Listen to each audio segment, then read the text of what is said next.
Les vraies voix Sud Radio, 17h-20h, Philippe David. J'ai 10 ans, je sais pas vrai, mais j'ai 10 ans. Ah oui, Alain Souchon, j'ai 10 ans. Il y a 10 ans, Uber débarquait en France avec ses VTC, véhicules de tourisme avec chauffeur. Un service destiné à concurrencer directement les taxis. Ceux-ci ayant des charges, à commencer par l'achat de plaques, beaucoup plus lourdes que la plateforme américaine. Depuis, Uber est arrivé dans d'autres domaines comme Uber Eats, les livreurs de nourriture à domicile, qui pédalent sur leur vélo pour un montant dérisoire, quelles que soient les conditions climatiques. On parle depuis d'ubérisation de la société, une société dans laquelle le travail est devenu indépendant et surtout low cost et même very low cost, et dans laquelle les protagonistes n'ont pas les mêmes droits sociaux que les salariés, créant des disparités énormes dans le monde du travail, d'où notre premier débat. 10 ans de Uber, est-ce la fin de notre modèle social? Et vous êtes 75,3% à dire oui sur Twitter. Avec nous, Jean-Philippe Delsol, avocat et président de l'IREF, bonsoir. Bonsoir. C'était il y a 10 ans, Uber finalement, ça a révolutionné, peut-être pas dans le bon sens, je fais pas de jugement de valeur, on va en débattre, le monde du travail, non? Et pas seulement en France d'ailleurs. Je l'espère. Et moi j'ai un jugement de valeur. Moi je trouve que Uber a été un formidable intégrateur social. Du jour au lendemain, on a trouvé des chauffeurs de taxi qui étaient généralement tous des gens qui venaient de la banlieue, qui étaient propres, qui étaient impeccables, qui étaient souriants, qui nous disaient bonjour, qui nous ouvraient la porte. Ça, c'est Uber, il y a 10 ans. Et oui, ils ont fait concurrence, effectivement, à des gens qui ne se remettaient pas en question. Des taxis dégueulasses, des taxis qui n'étaient pas à l'heure, qui n'étaient pas aimables. Ils ont apporté, par la concurrence, une rénovation du service, et en même temps, en intégrant socialement tous ces jeunes de banlieue.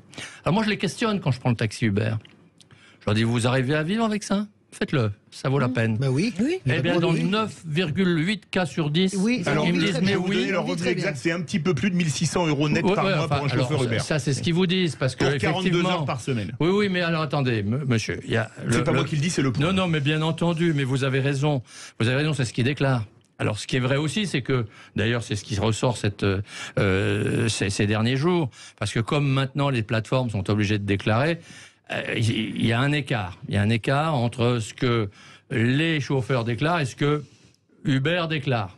Ben oui, parce qu'en réalité, les chauffeurs qui travaillent bien, qui trouvent les bons créneaux, parce qu'ils nous disent tous c'est pas toujours le bon créneau, ils gagnent très correctement leur vie. Largement. Et ils sont très contents parce qu'ils sont indépendants. C'est-à-dire qu'en fait, au lieu d'être ouvriers à l'usine, ils sont libres.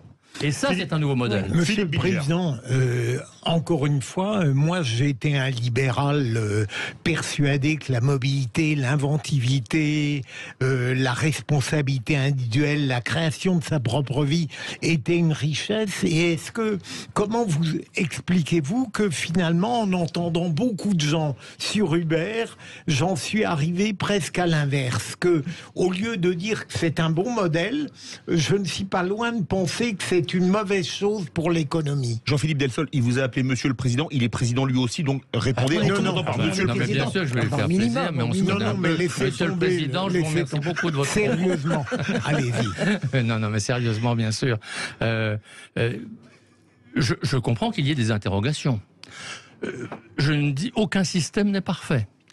Je pense personnellement que parce que c'est le thème, modèle social, moi, je pense que dans un système qui est de plus en plus numérisé, et on n'y échappera pas, la technique nous envahit et on est obligé de faire avec, d'autant plus qu'elle est généralement utile, parfois perverse. Il y a toujours le bon et le mauvais côté, mais globalement utile.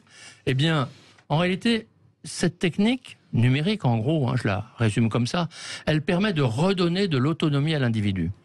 Et Uber en est finalement l'exemple parfait. C'est-à-dire que aujourd'hui, le taxi, eh bien, il peut travailler avec la liaison numérique avec une plateforme indépendamment. Il fait ce qu'il veut. Quand il veut arrêter, il arrête. Quand il veut reprendre, il arrête. Il devient autonome. Il gère sa propre vie. Et il gère aussi. La plupart des chauffeurs veulent garder, pas tous. Il y a toujours des gens qui ont des idées différentes. Et puis il y a ceux qui sont syndicalisés, etc. Mais ils veulent garder leur liberté aussi d'indépendant. C'est-à-dire quoi? C'est-à-dire que, plutôt que d'être salarié avec un employeur qui paye pour eux des charges sociales qu'ils ne connaissent pas, et qui sont très chères, très très chères, les plus chères du monde, ils préfèrent recevoir la totalité de leurs revenus, après la commission d'Uber, c'est normal, et s'assurer eux-mêmes. qu'ils soient obligés de s'assurer, c'est normal aussi. Mais qu'ils s'assurent eux-mêmes, c'est une immense liberté. Ils peuvent négocier, ils trouvent le meilleur rapport qualité-prix. Et si tous les Français faisaient comme ça leur coûterait beaucoup moins cher. Si tout le monde recevait son salaire complet et puis gérait ses assurances, je peux vous dire qu'ils y gagneraient beaucoup. Françoise de Gouache. Je pense que je suis assez d'accord sur une première partie de la proposition avec vous. Je pense que, contrairement à ce qu'on imagine, au début, Uber a vraiment, pas simplement en chauffeur privé, tout le monde a vraiment permis à des gens de retrouver du boulot et des gens de banlieue, cravatés, etc. Après, il y a une déperdition maintenant un peu du service. Oui. Mais on parle pas finalement des chats. Uber, taxi, personne ne revient sur cette question. Le problème, c'est Uber livraison. Uber livraison, les livreurs sur leur vélo, etc. C'est-à-dire des petits boulots. Donc moi, là, je crois qu'il y a un problème, pas d'exploitation, mais il y a un problème de statut. Car tous ces livreurs, j'en parlais avec un copain qui bosse à la Chambre de commerce et d'industrie, qui me disait, tu vois maintenant, j'ai des gens qui sont auto-entrepreneurs, objets de l'auto-entreprise, rechargeurs de trottinettes. Il me dit, tu comprends, ça va pas. Parce que le statut d'auto-entrepreneur, mon problème, c'est qu'il s'est un peu galvaudé. C'est-à-dire que maintenant, c'est un statut compliqué, c'est un statut dans lequel il ne faut pas rester longtemps, trop longtemps. C'est un statut qui crée des trous aussi dans les questions de retraite, parce que c'est un statut où vous payez assez peu de charges sociales, mais finalement, à la fin, qu'est-ce qui vous reste et comment vous cotisez. Donc, il est là, le revers de la médaille, c'est que je suis d'accord avec vous sur la capacité d'intégration. Moi, je vis entre la France et l'Italie. Uber n'est pas moins cher en Italie que les taxis, ils ont gagné ça. Mais c'est aussi un moteur d'intégration, mais par le haut, parce que les courses d'Uber taxi en Italie sont aussi chères que les courses de taxi italiens. C'est presque la même chose aujourd'hui en France. En tout cas, voilà, il y a ce problème, de mon point de vue, ça prolonge un statut qui ne doit pas être un statut prolongé. Le statut d'auto-entrepreneur devrait rester un statut ponctuel. Jean-Philippe Vous êtes Delphine. d'accord ou pas? Pas vraiment. Moi, je crois au contraire qu'il devrait être généralisé pour ceux qui le veulent. Mais alors augmenter les plafonds, parce que 70 000, c'est pas assez du coup. Mais bien sûr, il faut augmenter les plafonds. Ah oui. Mais bien sûr, puisque ces gens-là ne s'assurent pas, mais ils ne sont pas à la charge non plus de la société. Ils s'assurent eux-mêmes. Oui. Et donc, en réalité, pourquoi est-ce qu'on veut les limiter? Parce qu'en réalité, la société, l'État, les organisations para-étatiques ont peur de manquer de ressources. Mais si ces gens-là s'assurent eux-mêmes, eh bien, oui, mais quand vous payez c'est leur 25%, affaire. c'est ça, charges sociales et impôts compris, c'est pas lourd quand même dans la balance, non? Ça ne donne pas beaucoup de droits, mais c'est pas lourd par rapport au coût très excessif qu'exige de nous la sécurité sociale.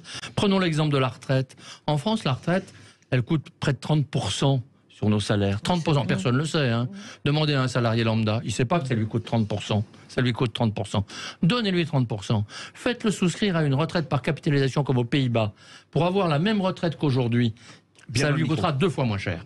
2 fois moins cher. Ouais, je vous assure. moi, j'ai une partie de la famille aux États-Unis qui est complètement. Alors, la retraite, le système américain, attention aussi quand même, hein, parce que vous êtes obligé, il y a une partie de l'employeur qui paye, tout ça est placé dans des actions, même si c'est sécurisé. Vous vous rendez compte un peu quand vous partez, vous avez juste un capital, point. Je ne suis pas sûr que.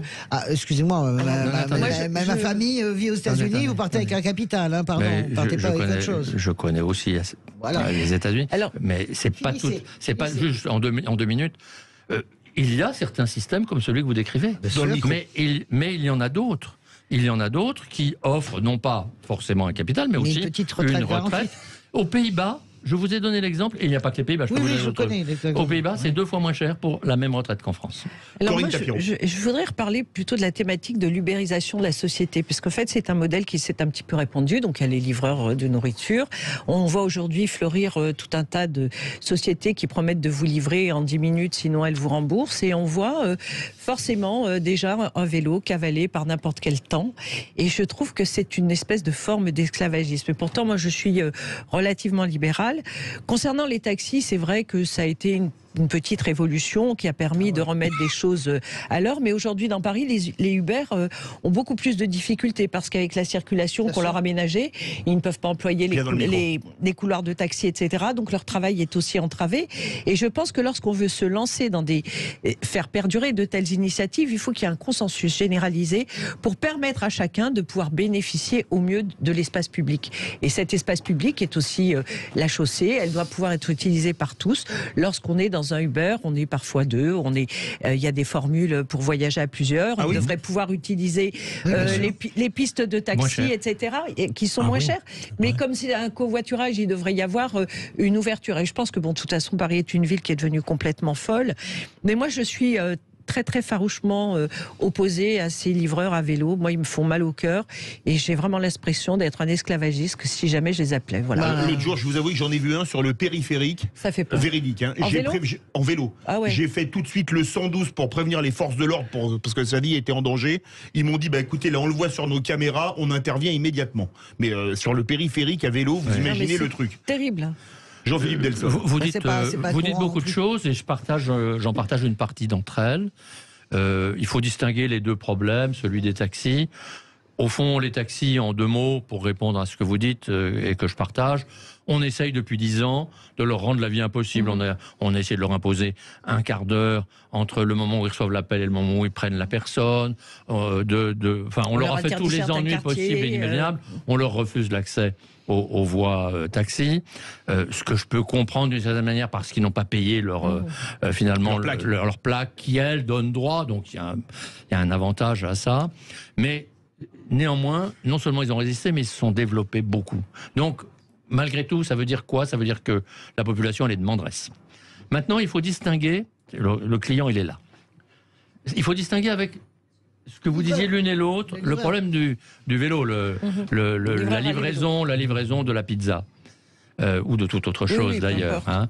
Enfin, souvent c'est ça. Parfois c'est même des fleurs. Et pas parfois c'est des fleurs aussi. Et pendant le confinement, c'est de la drop. C'est de la drop. Mais c'est de la drogue aussi. Alors, je comprends parfaitement ce que vous dites et on se dit oh là là, c'est dur. Moi, je vais dire d'abord que c'est pas de l'esclavage parce qu'on ne force personne à le faire. L'esclavage, c'est qu'on les enchaîne pour faire le travail qu'on leur demande. Deuxièmement, alors demandez autour de vous, mais on fréquente peut-être pas les mêmes personnes, mais moi, j'ai essayé de me renseigner aussi, ça m'intéresse. Vous l'avez compris d'ailleurs, mon enthousiasme. En fait, il y a beaucoup d'étudiants ou de jeunes. Oui, il y a des jeunes. C'est essentiellement des jeunes, pas que, mais essentiellement, qui sont contents parce qu'ils font ça quand ils veulent, comme ils veulent, et qui sont libres. Alors, ils nous disent, on ne gagne pas énormément, mais moi, je fais ça 3 heures quand je peux. Ça me fait ma petite gratte, ça me fait mon complément pour vivre, et ça me va. Alors, je dis pas qu'il faut pas trouver le bon ajustement. Peut-être qu'ils sont pas assez payés. Je n'en sais rien, à dire vrai. Mais je pense qu'en réalité, je préfère un système dans lequel les étudiants peuvent trouver cette liberté entre 2 cours, le jour où ils n'en ont pas, de travailler pour faire leurs études, que des systèmes dans lesquels on va les subventionner, les assister, comme on assiste aujourd'hui la France entière. Oui, mais si c'est un choix de société. Il y a une question qui se pose dont on parle, et je vais rebondir sur ce que disait Corinne Tapiro. Il y a malheureusement beaucoup d'accidents de la circulation avec les vélos. Alors vous allez me dire, c'est pas le problème d'Uber Eats ou d'une plateforme concurrente ou Deliveroo, ce que vous voulez, qui grille les feux rouges et compagnie pour aller plus vite. Et quand ils ont un accident, par contre, ils sont très mal couverts par les assurances maladie a priori. Alors si vous me permettez. Mais là, c'est l'automobiliste qui va parler. Oui. Je pense que ceux qui brûlent les feux rouges, c'est moins les voitures que les vélos. Ah, mais c'est les vélos qui les grillent. C'est ce que je disais. C'est insupportable. Alors, insupportable. Simplement, soyons stricts dans le respect des règles dans lesquelles nous vivons, sinon nous n'arriverons plus à vivre ensemble. Faisons en sorte que les vélos, comme les autres, respectent les règles de la circulation. Ça, c'est pas gagné. Et je crois qu'on y arrivera. Ça, c'est pas gagné. Moi, je suis d'accord jusqu'au point où il m'est arrivé de voir des personnes plus âgées sur les vélos. C'est-à-dire qu'on sent que maintenant, vous avez le retraite. Des gens de 45, 50 ans. 50 ans, 55 ans, 60 ans, 65 ans, des gens, des retraités pauvres, en fait, qui aussi font leur complément, en réalité. Hein. Et je suis assez d'accord sur ce que vous dites sur le fait qu'il y a des étudiants qui ont survécu aussi avec le Covid grâce à ça. Hein. Pendant le Covid, ils ont survécu en faisant des livraisons. Mais il m'arrive de faire appel à Uber Eats ou à Deliveroo. Alors moi, j'ai trouvé le système et je le donne aux auditeurs, hein, vraiment. C'est vrai qu'ils sont payés vraiment des cacahuètes. Moi, je laisse des pourboires royaux. Voilà. Vous avez envie d'aider les jeunes et ils sont super sympas. Ils sont super contents. Vous laissez 5, 6, 7 euros. C'est dans leur poche. 0 commission et ils sont très contents. Et c'est une façon de compenser ce qui me paraît être effectivement un système un peu sauvage. Voilà. Vous m'avez jamais laissé un pourboire ici, par contre. Je constate que je sois vraiment discriminé. Vous ne me livrez rien. À part, Jean-Philippe Delsol. non, Mais vous non, êtes mais même moi pesant. j'aime bien cette façon de dire les choses parce que, en fait, Vous faites ça on est dans aussi, une vous société déshumanisée. Mais oui. Si on le veut, nous, Mais ça ça dépend de nous. C'est N'attendons ça. pas toujours de l'État et autres et des règles. Ça dépend de nous de réhumaniser la société. Le service en vélo, il le permet parce qu'on rencontre une personne qui nous amène la C'est pizza ça. ou Je suis les pas fleurs. d'accord avec vous du Et tout. Moi, nous, je on peut trouve que réagir c'est comme vous le dites. parfaitement Mais vous faites ça. déshumanisé. Moi, je trouve Corinne que c'est Tapiro. parfaitement déshumanisé. Ces livraisons, tout se passe par Internet. On parle quasi plus à personne. Sauf le vélo. Ben Oui, non, enfin, le tu vélo, ils parles- vous livrent. Aujourd'hui, ils montent même plus chez vous. Ah, c'est de C'est ce pas que vrai, je ah vois, si, ouais, bah, chez moi. n'importe Il y en a quoi, chez moi, alors je ça suis va, aussi ça bien va. avec Bah, si, l'ascenseur. on non, monte mais avec non, mais enfin, l'ascenseur. moi, je trouve que c'est une société, la convivialité. Non, non, franchement, je j'aime pas du Et tout. c'est Enfin, pas moi, parce je que tu te livre fais pas. livrer que tu prends pas un café, Corinne, et que tu parles pas avec ton restaurateur préféré ou ton marchand de Non, tabac non, mais- préféré. Non, non, Enfin, mais c'est pas une chose ou à l'autre. votre livreur. Mais Il sera content. Moi, je l'appelle pas, donc. Enfin, je peux mais rien lui les offrir. livreurs, en tout cas, c'est très chouette. Hein. Moi, j'adore. En plus, tu fais des Ah oui, enquêtes moi, j'aime sociologiques pas à du chaque fois. Tu demandes, ah, mais oui, alors, je et qu'est-ce que partage. qu'est-ce Tout à fait. que tu fais? Ah, ben, moi, je suis en fac. Moi, je viens du Ghana. Je suis venu pour Ouais, mais étudier. enfin, c'est J'ai un besoin peu de thunes. Tiens, du mon test, gars. Et voilà. sur le Mais tas, ils sont contents de pouvoir trouver des petits Quoi jobs. Dans le micro. Dans le Ils sont micro, Mais moi, contents je de trouve pouvoir que trouver le des petit petits jobs. C'est quoi ton le problème petit dans la job, vie, c'est toi pas l'avenir. Non. Non, parce que t'allais dire un truc désagréable. Non, pendant non, qu'on parce que ça parlait. me faisait beaucoup rire. Si maintenant il faut commander une pizza chez Uber pour faire une enquête sociologique, Sociologique, on n'est pas gavé, on va hein. pouvoir peut-être, les facs de sociaux vont peut-être pouvoir coûter moins cher, non? Ouais, mais on Ça va va faire voir. plaisir Ah, avec ça le y dedans est, qui ça reste. y est, On va grossir, hein, on va grossir. ça y est, les voilà. Voilà le gros bof qui repart sur la socio qui sert à rien. Il faut faire des études utiles. Voilà. Les sciences dures, il n'y a que ça de vrai. Les sciences humaines, allez vous faire foutre. Mais on est deux. Non. Enfin, tu vas pas t'y mettre, toi. Non, mais non. Non, mais il a une très Non, mais il bonne est source magistrat. d'inspiration. Non, mais il est magistrat, lui, c'est un littéraire. C'est pas comme vous. Vous êtes ingénieur des ampoules. Qu'est-ce que tu veux que je te dise? Oh. Mais Oui, ça mais vole quel- pas, là. Et quelles Non, mais Mais quelles quelle lumière, Non, mais bien quelle remarqué lumière. que l'ambiance Vous était êtes très attaqué. Oui, hein. l'ambiance est électrique dans le studio. Bravo. Ça tombe bien, c'est l'heure du verdict sur Twitter. Fiat Lux. Et vous allez, Fiat dire, Lux. vous allez dire que les auditeurs ont peut-être les neurones en court-circuit parce qu'ils ne sont pas d'accord avec vous, Jean-Philippe Delsol. Pour eux, à 76,2%, Uber, c'est la fin de notre modèle social. Merci beaucoup, Ah, mais c'est Jean-Philippe la fin de Delsol. notre modèle social, mais moi je trouve ça souhaitable. Ah d'accord. Ah oui. Ah, Allez, d'accord. avocat et président de l'IREF. Les amis, ça vous dirait, parce que lui, il a la lumière à tous les étages, Ah, contrairement à votre serviteur. ouais. Mais tu sais ce que disait Audiard, hein, heureux Non. les fêlés car ils laissent passer la lumière. Ah bah ça me rassure. La chronique Moi aussi, je présidentielle. suis très rassuré. C'est une phrase qui m'a toujours rassuré dans la vie. Ah bah oui, la Sur chronique moi. présidentielle de Philippe Rossi, ça vous dit? Ah bah oui. Eh ben c'est tout de suite.